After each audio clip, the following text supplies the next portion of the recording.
نحمده ونصلي على رسوله الکریم اما بعد۔ میرے محترم دوستو، کتابوں میں ایک واقعہ لکھا ہے۔ حضرت موسیٰ علیہ السلام کوہ طور پر جا رہے تھے کہ ایک شخص راستے میں ملا اور موسیٰ علیہ السلام سے درخواست کی کہ اے اللہ کے نبی، اے کلیم اللہ، آپ اللہ رب العزت کے پاس جا رہے ہیں، اللہ رب العزت سے ہم کلام ہوتے ہیں، آپ سے ایک درخواست میں نے کرنی ہے اور آپ برائے مہربانی اللہ رب العزت سے میرے لیے وہ دعا کر دیجئے۔ موسیٰ علیہ السلام نے پوچھا کہ آپ کے لیے کیا دعا میں اللہ سے کرواؤں؟ تو اس بندے نے بڑی عجیب بات کہی کہ آپ اللہ سے یہ دعا کر دیں کہ اے اللہ، میرے بارے میں کہ مجھے پرندوں کی اور جانوروں کی بولیاں سمجھ آنے لگ جائیں، کہ پرندے اور جانور جو بولیں مجھے وہ بات سمجھ آ جائے، آپ اللہ سے یہ دعا کر دیں۔ میرا دل چاہتا ہے کہ میں پرندوں کی بولیاں سمجھوں، جانوروں کی بولیاں بھی سمجھوں۔ موسیٰ علیہ السلام اللہ رب العزت کے پاس جس وقت کوہ طور پر گئے، اللہ سے ہم کلام ہوئے، تو موسیٰ علیہ السلام نے اللہ سے دعا کری۔ اللہ رب العزت نے دعا قبول کر لی اور اس بندے کو پرندوں کی بولیاں سمجھ آنے لگ گئی۔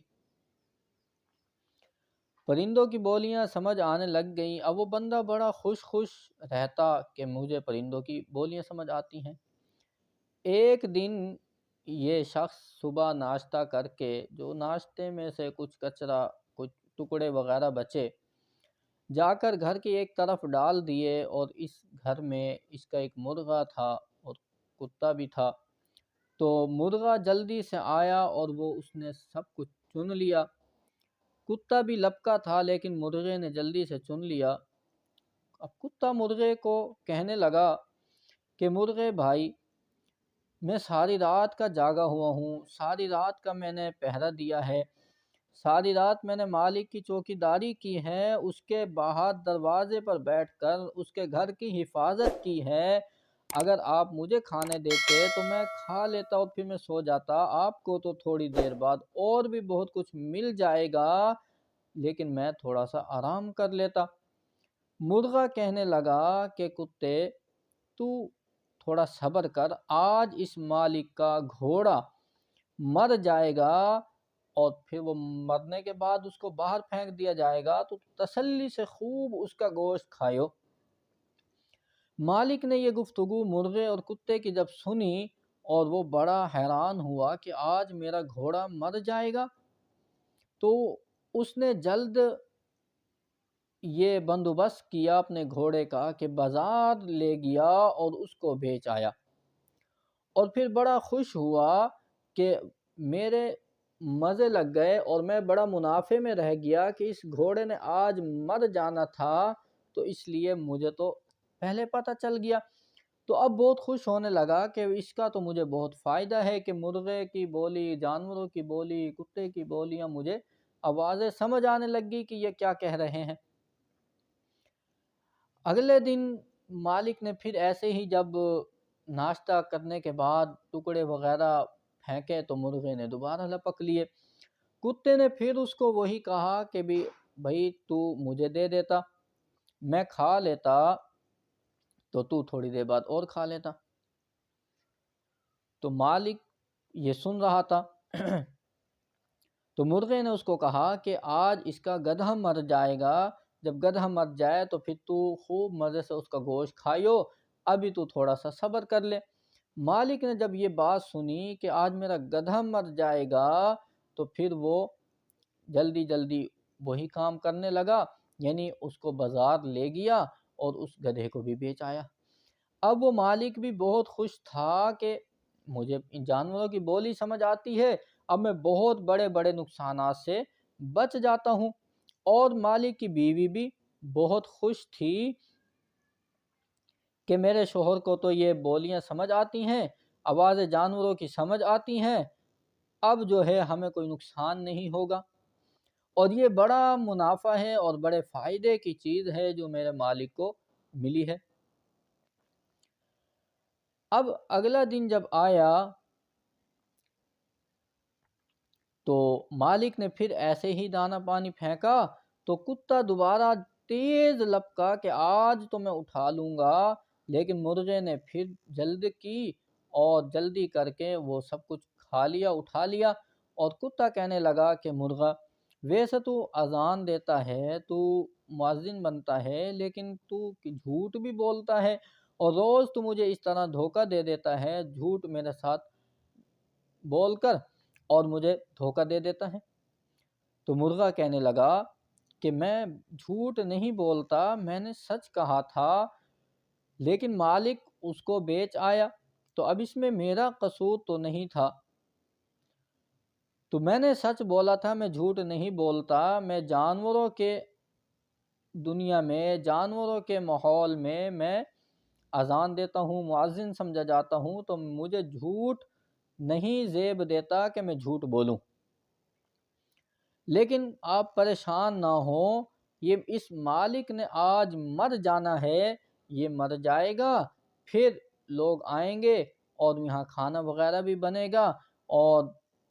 اس کے بعد تو تجھے بہت کچھ ہڈیاں اور گوشت اور بہت کچھ کھانے کو مل جائے گا، تو آج تو اور صبر کر لے۔ اب مالک بہت پریشان ہوا کہ یہ کیا ہو گیا کہ آج میں مر جاؤں گا، تو اب اس کو بڑی پریشانی لاحق ہوئی اور اپنی بیوی کو بتایا کہ آج تو مرغ کتے کو یہ کہہ رہا تھا کہ آج میں مر جاؤں گا۔ اب بیوی بھی پریشان کہ پہلے جب گھوڑا مر رہا تھا تو اس کو بیچ آئے، گدھا مر رہا تھا اس کو بھی بیچ آئے، اب مالک مر رہا ہے تو مالک کا کیا کریں؟ اب تو کچھ نہیں کر سکتے، اب بہت پریشان، بیوی بھی پریشان، شوہر بھی پریشان، اب وہ جو نفع کا سودا ہو رہا تھا وہ نفع کا سودا گھاٹے میں چلا گیا، اب نقصان میں چلا گیا، اب پریشانی لاحق ہو گئی۔ اب پریشان ہو کر جلدی سے موسیٰ علیہ السلام کے پاس دوڑے دوڑا یہ بھاگا گیا اور موسیٰ علیہ السلام سے کہنے لگا، اللہ کے رسول اب مجھے کوئی حل بتائیں کہ میں کیا کروں، میں تو بڑا پریشان ہوں کہ آج مرغ کہہ رہا تھا مالک مر جائے گا، یعنی میں مر جاؤں گا آج، تو اس کا کوئی حل بتائیں، میں کیا کروں۔ موسیٰ علیہ السلام اس کو سمجھانے لگے اور اس نے میں ملک الموت بھی وہاں پہنچ گیا۔ تو موسیٰ علیہ السلام نے اس کو فرمایا کہ تیرے گھر میں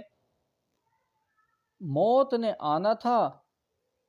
اور یہ متعین نہیں تھا کہ کس پر موت آئے گی،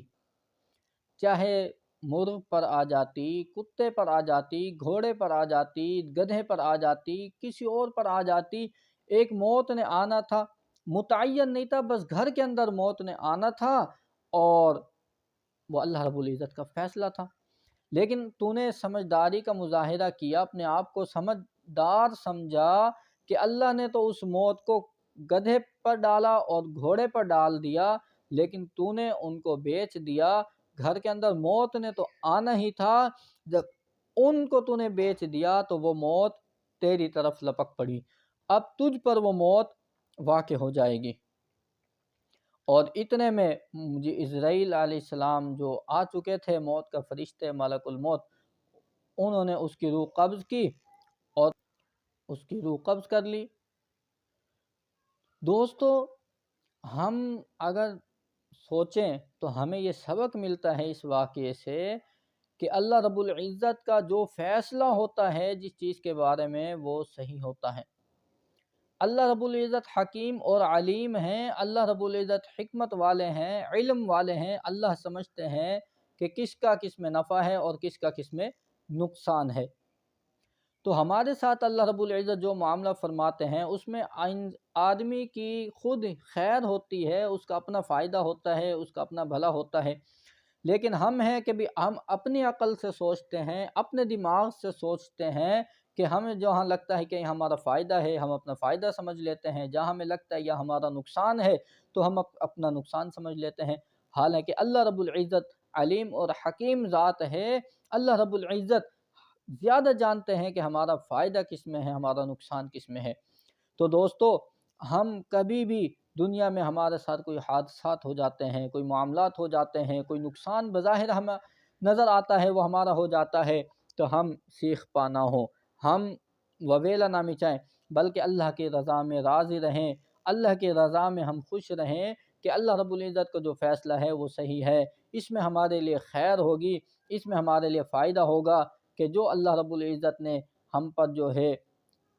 کوئی مصیبت ڈالی، کوئی پریشانی ڈالی، اس میں ہمارا فائدہ ہوگا، اور یقیناً فائدہ ہی ہوتا ہے۔ اللہ رب العزت کی ذات جانتی ہے کہ میرے بندے کا اس میں فائدہ ہے۔ وہ بظاہر ہمیں نقصان نظر آ رہا ہوتا ہے، ہمیں تکلیف نظر آ رہی ہوتی ہے، حقیقت میں وہ تکلیف اور پریشانی نہیں ہوتی۔ تو اس لیے اللہ کی رضا میں راضی رہنا چاہیے، اللہ کی خوشنودی میں خوش رہنا چاہیے۔ جہاں ہمارا پروردگار ہمیں رکھے، جو چیزیں ہمیں عطا کرے، جو کچھ ہمارے رب کی طرف سے آئے، ہم اس پر خوش رہیں، اللہ کی تقدیر پر راضی رہیں۔ اللہ رب العزت ہمیں اپنی رضا میں راضی رہنے کی توفیق عطا فرمائے۔ وما علینا الا